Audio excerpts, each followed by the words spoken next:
Hey everybody, welcome back to Record-ology. Man, well, we're going to have fun today. This is going to be an awesome show. Today we are going to be looking at a new record player that looks to be something completely different. So I'm very excited to check that out. And we've got some viewer mail to look at the end of today's episode, which you are not going to want to miss. Anyways, check this out. You're not going to want... How do I end this when I've already used that phrase? Anyway, my friends, you're not going to want to miss this. I promise.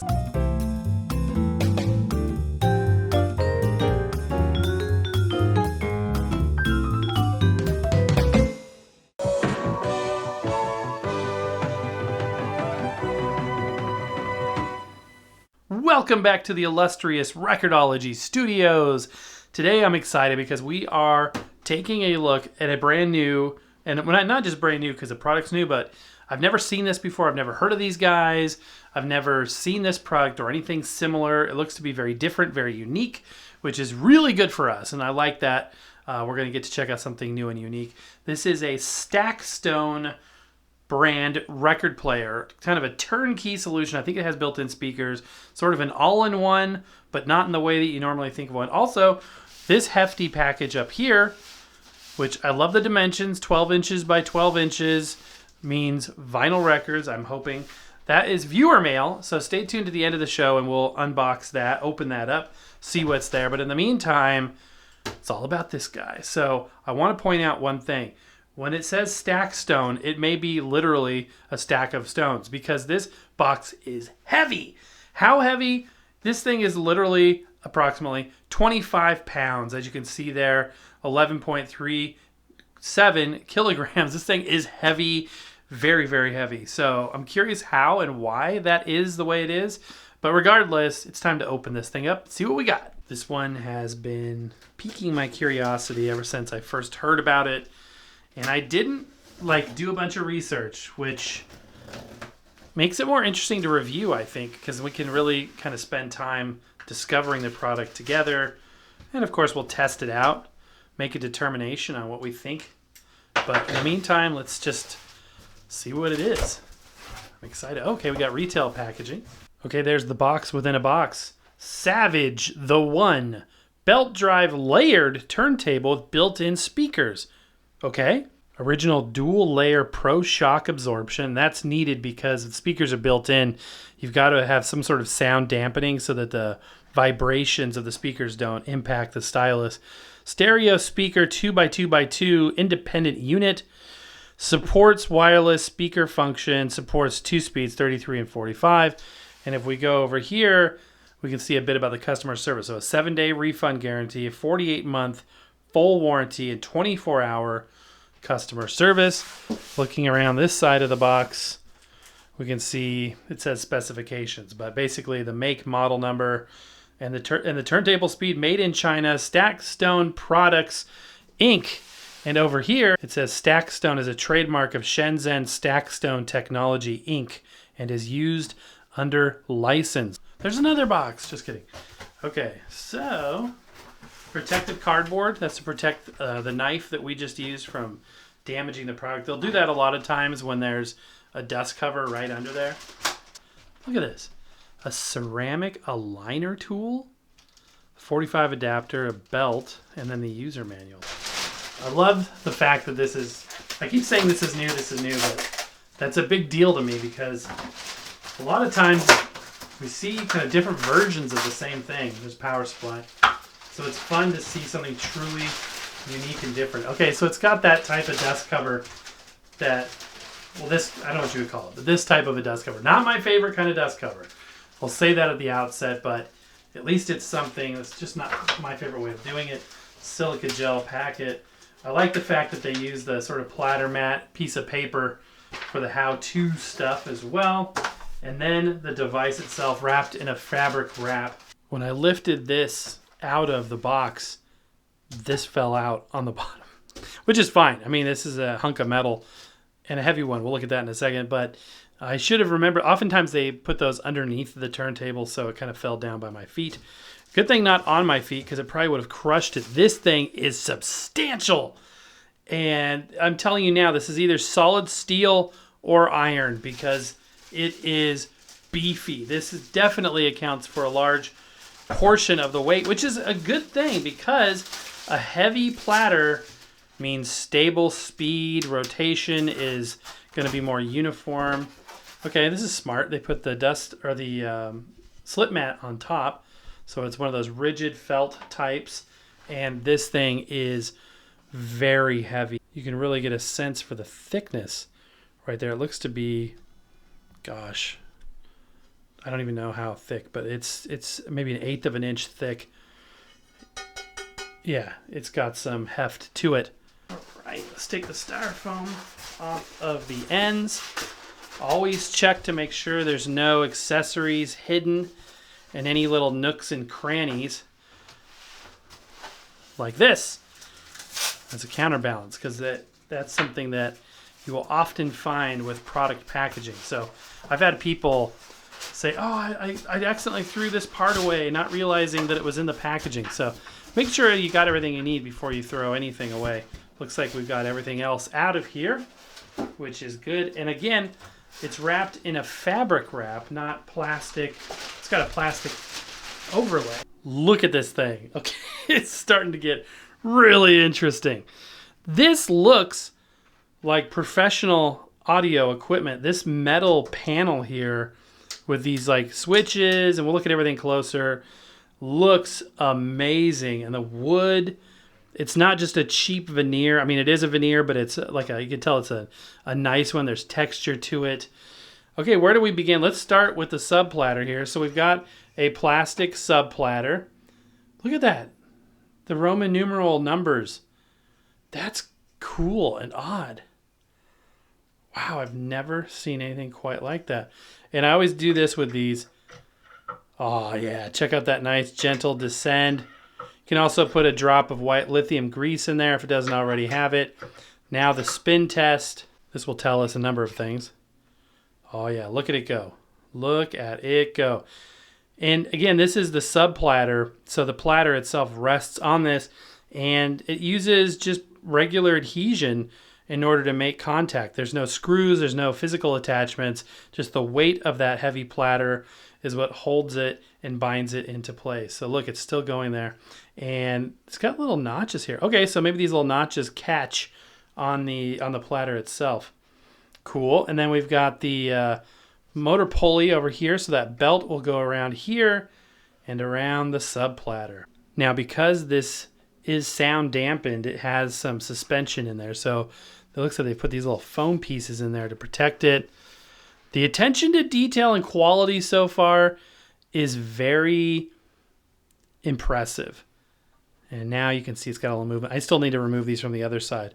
And it even has a warning. Avoid getting pinched in this little area because it will have some movement there.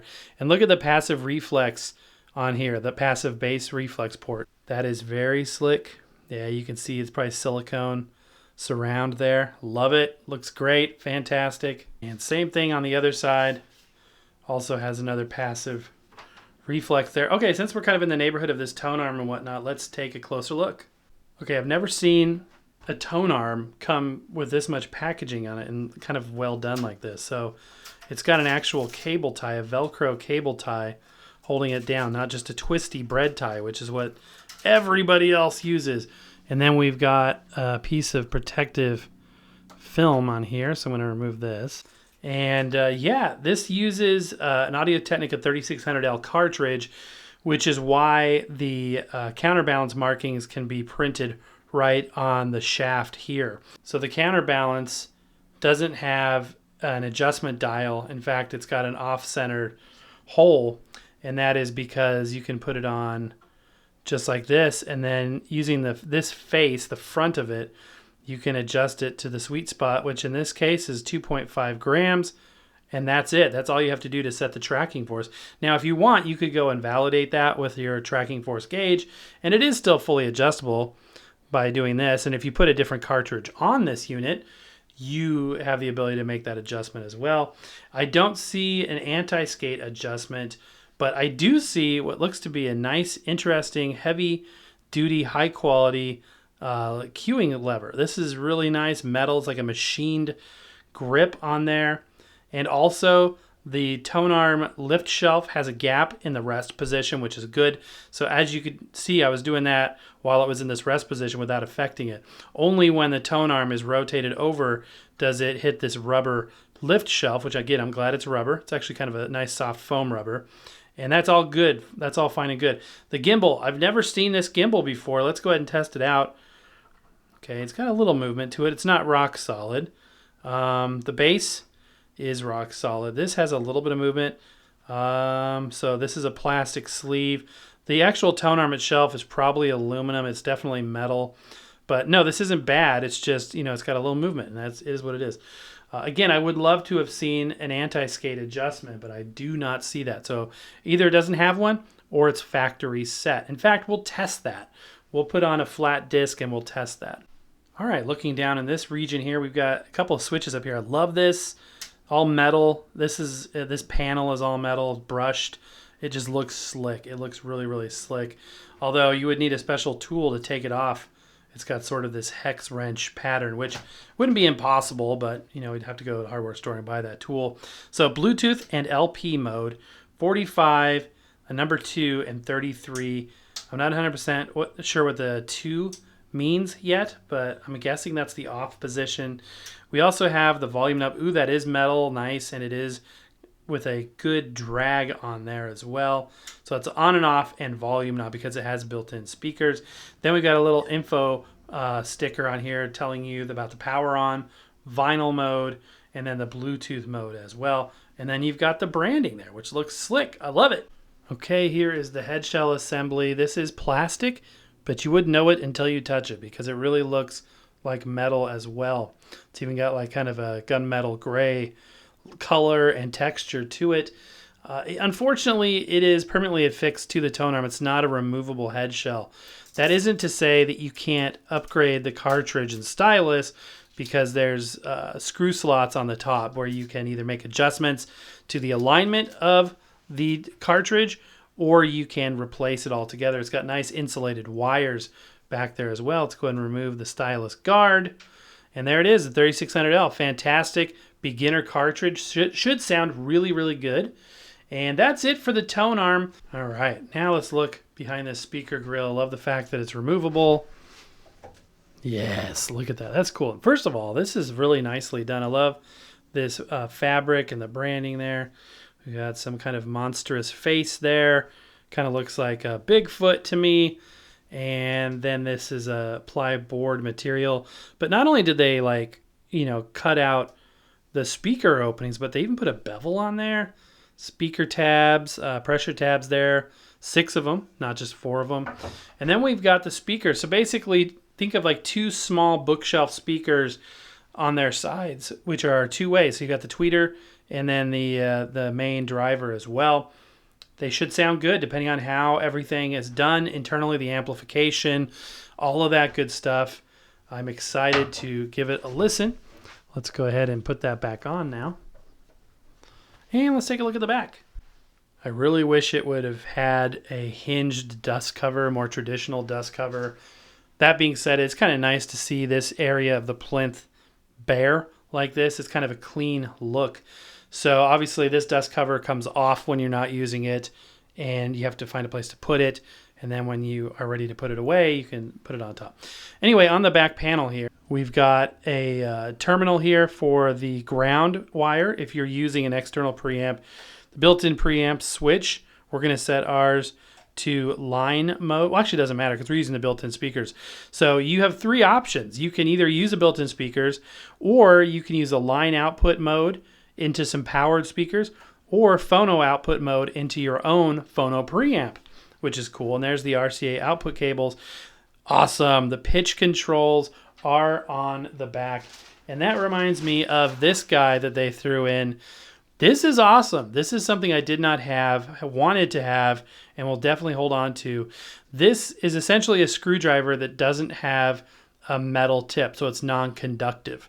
So do you remember when we've had those videos before setting the speed of a motor, and if you have a metal tip screwdriver, it can short out the motor? This prevents that. So it gives you a nice non-conductive tip to make the speed adjustment, both for 33 and 45. That's awesome. I love that. Then we've got the 12-volt power supply right there. And that, my friends, is essentially the device. So let's get it put together, test it out. Put the belt on. We're just going to gently stretch it around the sub platter. Oops. We take a couple of seconds there to get it on. There we go. And then it'll center itself as it goes, making sure that it's not flipped or rolled over at any point along the way. And then gently set the platter on just like that. One final step is the platter mat, which just goes on there. It's as easy as that. Okay, they also include this wooden block, which at first I didn't realize what it was for. And it looks like a record stand, and indeed it is, but it's also and primarily for the purpose of storing the dust cover. Now, here's a look at that dust cover. It's a frosted, not sure what kind of plastic that is. It may be sort of a, I don't even know what it is. Anyway, it goes in here like this. That's the way the diagram on the bottom of the block shows it. And then you can put a record in front of it. There's a slanted area there. Do not put the record or the vinyl cover directly in the sleeve or in the main slot, which is right there, but lean it up against the already in place dust cover, which would be that. So not the most beautiful looking thing. I just don't like this type of dust cover. I would have much preferred a clear or smoked hinged dust cover. What do you guys think about that? Let me know in the comments down below. And then to actually put it in place, it goes just like that. So, you know, it does the job, kind of, sort of. I mean, dust settling from the top would, in theory, rest here and be easier to clean off. But you can see that it's open in so many areas, including this exposed plinth area front and back here. It's just not the best design. It's not ideal. So anyhow, that's enough of the dust cover. Let's go ahead and turn this device on. I've got it powered on, so we're going to go ahead and flip that switch there. 45 spins the platter. The 2 mark, I'm not sure what that does. And 33. So far I haven't got a clear explanation as to what the 2 is in between the 2 positions there. I'm guessing that means off. I'm also guessing this is fully automatic or fully manual, and we'll find that out as well. If I put this in 33 or 45, the tone arm position doesn't seem to impact anything. So before we give it a listen, which I'm very curious and anxious to do, we want to test a couple of things. I promised I would test the AntiSkate or lack thereof. So let's start with that. Okay, in order to test the AntiSkate, we're going to remove the platter mat here so we don't mess up the VTA. And then we're going to put on either a one-sided record or, in this case, an acrylic platter mat. This one doesn't have the inside. It does, it's on the flip side, but this particular side is smooth, edge to spindle. Then all we need to do is spin it up. Let's try 33 first. It is spinning. Impossible to see, I know, because it's just white. And then we're going to simply place the stylus down at a couple different places and see what happens. And see how it's pulling towards the middle? That is what a tone arm does when it doesn't have any AntiSkate applied. So I'm thinking this does not have any AntiSkate. And even though it's kind of redundant, I'm going to go up to 45 and do the same test. Yeah. So there is no AntiSkate. By the way, I'm going to test the auto stop. No auto stop either. Maybe a timed 30-second auto stop. We can let that sit there for a minute. Oh, cool. You can play 3-inch records because it goes all the way to the spindle. But no AntiSkate. And people will say that's a deal breaker. I would tend to disagree with that in terms of it being a deal breaker. For an all-in-one unit with built-in speakers like this, you're not going to hear a difference. The cantilever to the cartridge will have a little bit more wear because it's being tugged slightly towards the center.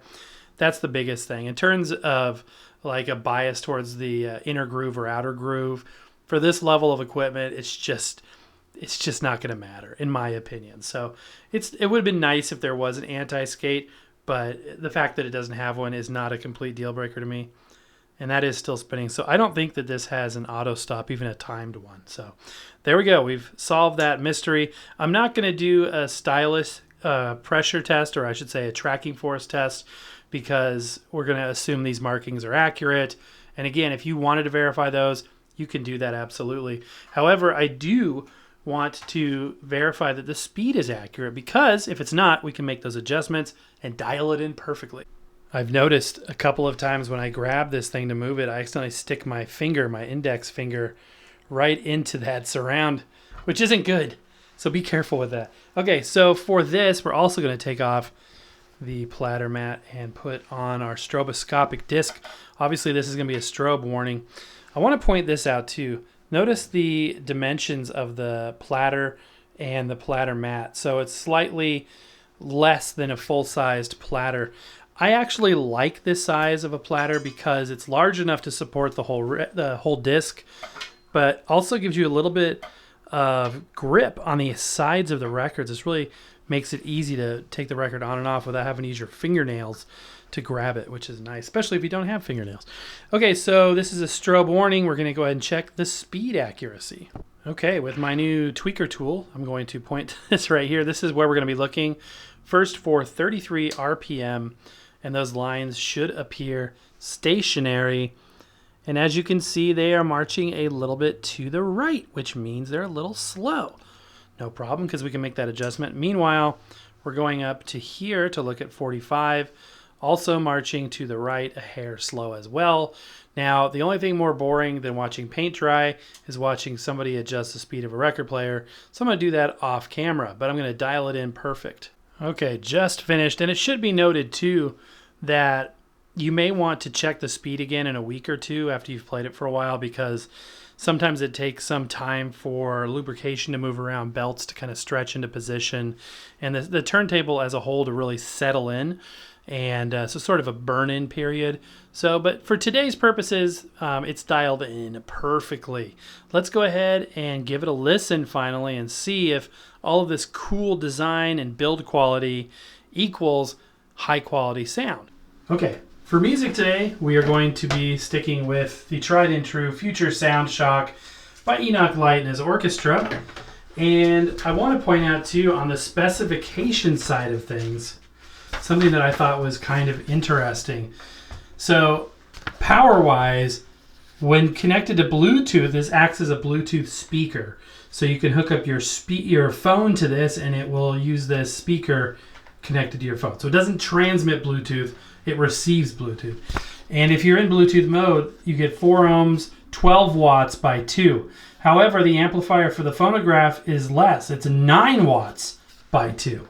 So that's kind of weird. I have never seen that before that I know of. All right, without further ado, here we go. This is the Slack Stone Savage Audio turntable.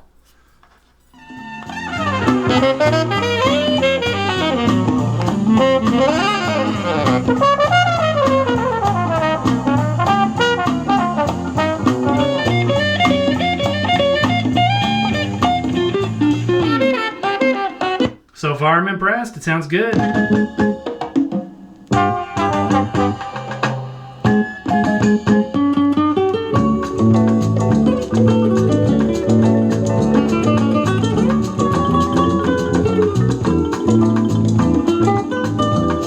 Very warm, very clear. It's got good high end and low end. I'm impressed. Sound quality is fantastic.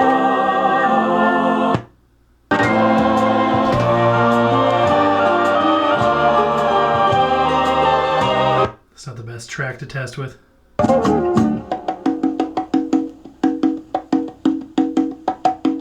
It's very transparent.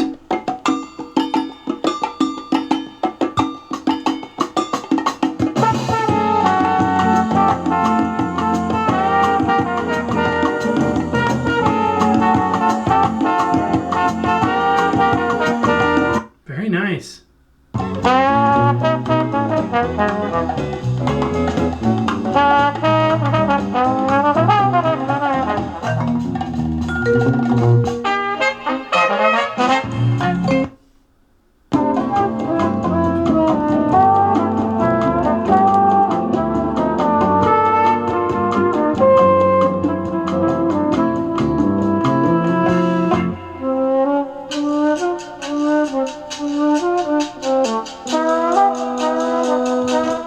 You know, when a device sounds good and bassy. Oftentimes, especially if it has built-in speakers, oftentimes it sacrifices the high end and the mid-range.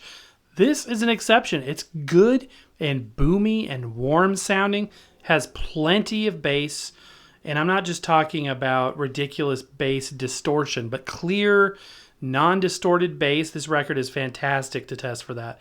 But also good mid-range and fantastic high range as well. Actually sounded fantastic all the way through the sound spectrum to my ears with this record. Now I need to test with a lot more vinyl, obviously, to get the full idea, but so far, so good. I'm seeing and hearing wonderful things. A couple of yellow flags would be the lack of anti-skate that we talked about. For me personally, the dust cover, although some high-end turntables have that type of dust cover, so that's just a personal preference thing.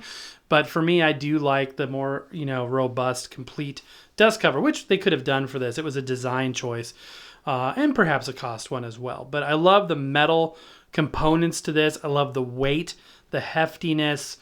I also love, going back to the very beginning of this video, the fact that it's unique. So 2 thumbs up for me. Let me know down in the comments below what you think. Okay, viewer mail time. I always love viewer mail. Super exciting, and I'm always just extremely impressed with the generosity that you guys have in sending me things and thinking of me. Just blown away as always. I want to be cognizant of people's privacy, so I'm not going to say or show the label to this package.